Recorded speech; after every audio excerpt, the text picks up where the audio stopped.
আমরা সাংবাদিকতা ছাত্র ভাই, আমরা কোনো একটা পত্রিকার রিপোর্টে যখন একটা অবজেক্টিভ জায়গা থেকে যখন একটা সাবজেক্টিভ জায়গা নেওয়া হয়, আমরা আমাদের প্রাইভেট ওয়ালে মাসুদ ভাই জবাব মাসুদ ভাই দিবেন, মাসুদ ভাই আমার থেকে মানে আমি মাসুদ ভাই একদল করি এরকম ব্যাপারটা না। কিন্তু আমরা যখন কোনো কিছু সাবজেক্ট মানে এটা আমাদের ট্রেনিং ভাই, কোনো কিছু যখন অবজেক্টিভ জিনিসটা যখন সাবজেক্টিভ হতে দেখি আমরা এটাকে প্রতিবাদ জানাবো। এবং আমরা কিন্তু প্রথম আলোর মন্তব্য প্রতিবেদনেরও প্রতিবাদ জানাতে দেখছি যখন এটা অবজেক্টিভিটির জায়গা থেকে সেটা সাবজেক্টিভিটিতে গেছে।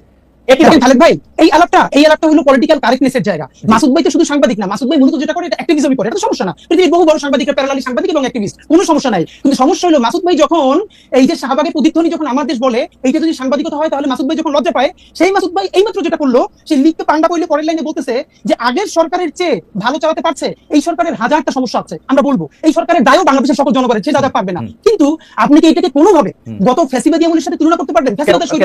কেন তুলনা করলে কি হবে? আমি বলবো হাসিনা ফেসিবাদী সরকার ছিল, কিন্তু এই সরকার ফেসিবাদী না, কিন্তু হাসিনার চেয়ে অর্থনৈতিক বা রাজনৈতিকভাবে ভালো চালাইছে কি খারাপ চালাইছে। আমি যদি দেখি হাদি, আপনি আমাকে বলেন কালকে আসিফ মাহমুদ সজীব ভাই আমার অনুষ্ঠানে এসে বলছে যে এই সরকারের ভিতরে সরকার তার বিরুদ্ধে ষড়যন্ত্র করতেছে, এটাকে আমি কি বলবো? ভালো বলবো না? আমি বলবো ওয়াইসা বলছে যে ডিজিএফআই তার জায়গা থেকে ছবি তুলা এজেন্সি করে বিদেশে পাঠিয়ে দিয়েছে, আমি এটা ভালো বলবো এই সরকারকে? যখন আমি জানি ডিজিএফআই আন্ডারে।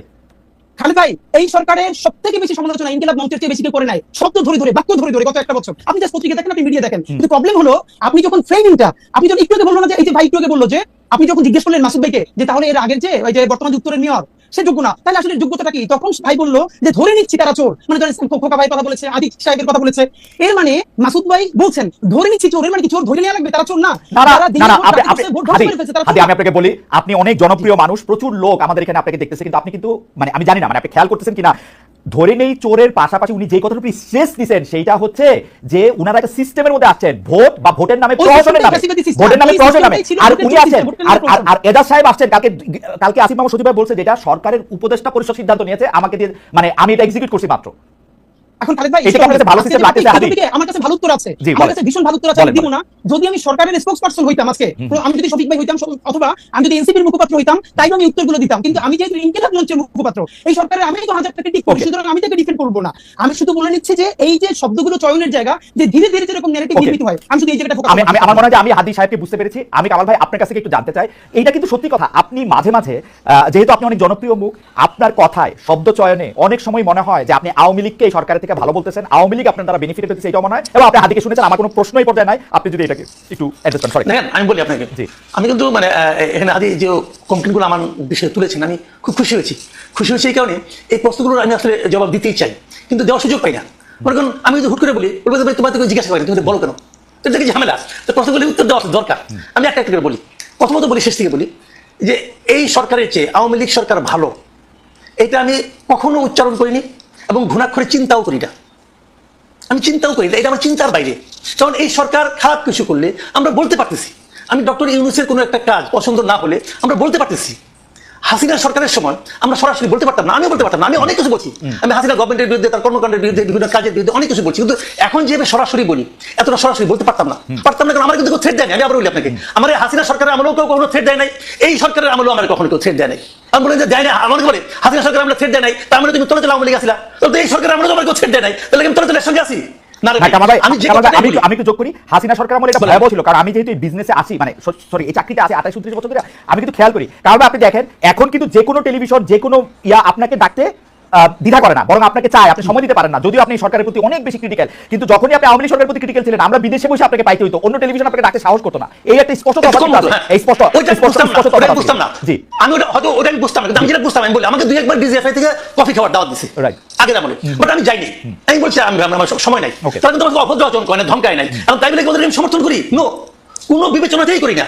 এবং আমি আবারও তো বললাম যে আমি এই সরকারের চেয়ে ওটাকে ভালো বেটার এটা মনে করার কথা আমি চিন্তাও করি না, কারণ ওই সরকারে এত এত সমস্ত লোক ছিলেন, সরকার প্রধান থেকে শুরু করে শেখ হাসিনা সম্পর্কে আমি যে সমস্ত কথাবার্তা বলেছি, হাদি হয়তো ভুলে গেছে, হয়তো অন্য কিছু নিয়ে ব্যস্ত ছিল, আমার মতো ক্ষুদ্র মানুষের কথা খেয়াল করার দরকার নাই। কিন্তু আমি আবারও বলি যে আমি কখনোই তাদেরকে, মানে আমি মনে করি বাংলাদেশের সবচেয়ে বড় ক্ষতিটা শেখ হাসিনা এবং তার আশেপাশের লোকজন করে দিয়ে গেছেন ভাই, এটা রিয়েলিটি, এটা মানতে আমার কোনো দ্বিধা নাই। আগেও শুনে এখন আমি টু দ্য পয়েন্ট একটা প্রশ্নের জবাব দিই, যে প্রশ্নের জবাব আপনি কিছুটা দিয়েছেন, সেটা হলো যে শাহবাগের ওই আন্দোলন নিয়ে, ওইটা নিয়ে ওই সময়ে ইনকিলাবের যে জিনিসটা হয়েছে আমি ওইটাকে জার্নালিজম মনে করি না। আমি মনে করি আমাদের সরি ইনকিলাব আমাদের ওটাকে আমি জার্নালিজম এখনো মনে করি না। আমি মনে করি অ্যাক্টিভিজম এবং জার্নালিজম এটা ডিফারেন্ট জিনিস, টোটালি পার্থক্য, মানে আলাদা জিনিস একটা। উনি যেটা করেছেন মাহমুদুর রহমান সাহেব উনি একটা সাংবাদিক না তো ভাই, এটা বলে লাভ নাই। উনি common sense দিয়ে সাংবাদিকতা তাহলে আমার একটা প্রশ্ন আছে, কারণ ভাই আপনি আমার দেশের মাহমুদুর রহমান সাহেবের জার্নালিজমকে জার্নালিজম মনে করলেন না, কিন্তু 10 বছর ধরে আমাদের অন্যান্য পত্রপত্রিকা বা সাংবাদিকরা যা করছে তা কি জার্নালিজম ছিল? তারই কি আপনি এত কঠিনভাবে আক্রমণ করছেন, নাম ধরে বলছেন আমি একটা কথা বলি আপনাকে, কয়েকদিন আগে জনকণ্ঠ দখল হয়ে গেল, কয়েকদিন আগের কথা, দখল হয়ে গেল, আবার চলে আসলো, আবার আপোষ করে ফেললো। জনকণ্ঠ যখন দখল হলো, আমি দখল হওয়াটাকে কিন্তু আমি সমালোচনা করেছি, আমার পাশাপাশি আমি এটাও বলেছি যে শামীমা খান কিভাবে জনকণ্ঠের সম্পাদক হয়েছেন এটা আমি বুঝতে পারি না, কারণ আমি জনকণ্ঠের সাংবাদিকতা করেছি টানা 12 বছর, এবং শামীমা এখানে একদিনের জন্য ওখানে আসেন নাই, হাজবেন্ড মারা যাওয়ার পর উনি সম্পাদক হন কিভাবে? কিন্তু কামাল ভাই আতিকুল্লাহ খান মাসুদ কিভাবে সম্পাদক হয়েছে, জনকণ্ঠের সম্পাদক, সেই প্রশ্ন আপনি তুলেন নাই। মাহমুদুর রহমান সাহেবের যোগ্যতা আছে, ওটাও তুলছি, আমি বলি আপনাকে ওটাও তুলেছি, কেন তুলবো না? ওটা আমি বলি, ওটা আমার একটা লেখা আছে ভাই, আমি রিপোর্টার ভয়েস যেটা আছে সেই ডিআরইউ ম্যাগাজিন বের হয়, ওখানে আমি স্পষ্ট করে লিখেছি যে উনি কিভাবে সম্পাদক হলেন, মালিক হিসেবে সম্পাদক হলেন, সবাই যারা মাইনে নিয়েছে, তখন আমি জুনিয়র রিপোর্টার, আমি মাইনে নিয়েছি, বলেছি আমি ওখানে, এটা কেন বলবো না? ভাই বাংলাদেশে তো সবাই মালিক সম্পাদক, আনার হোসেন মঞ্জু কিভাবে সম্পাদক হলেন ইত্তেফাকের? আচ্ছা, এখানে একটা কথা আছে, কথা হলো কেন বলি আপনাকে, শাহাবুদ্দিন সাহেবের আইনটা করার আগ পর্যন্ত তো সম্পাদক হতে কোনো বাধা ছিল না, ওটা তারা আইন হতে পারতো, পরবর্তীতে আইনটা অন্যরকম কঠিন হয়েছে, সেই কঠিনে এখন কি হয়, এখন সাংবাদিক হতে হলে ওনারা একটা বাইপাস করে একটা মানে সার্টিফিকেট ম্যানেজ করে কোনো একটা আন্ডারগ্রাউন্ড পত্রিকা থেকে, যে এই পত্রিকা উনি এত বছর ধরে সাংবাদিকতা করতেছেন, অতএব উনি সম্পাদক হতে পারবেন, এটা ম্যানেজ করে নেয় তারা সবাই, এবং আমার ধারণা তারা এইভাবে সম্পাদক হয়েছেন। এটা তো আমি যেটা বলছিলাম যে তখন ওই মূল পয়েন্ট আসে, তাহলে পরে আবার জবাব দেওয়ার সময় পাবো না, পরে প্রশ্ন উঠবেও না, এটা হলো আমার দেশের ওই হেডলাইন, ওই নিউজটা আমি পড়েছি ভাই, ওইটাতে যেটা ছিল দ্যাট ওয়াজ নট জার্নালিজম, কথা পরিষ্কার।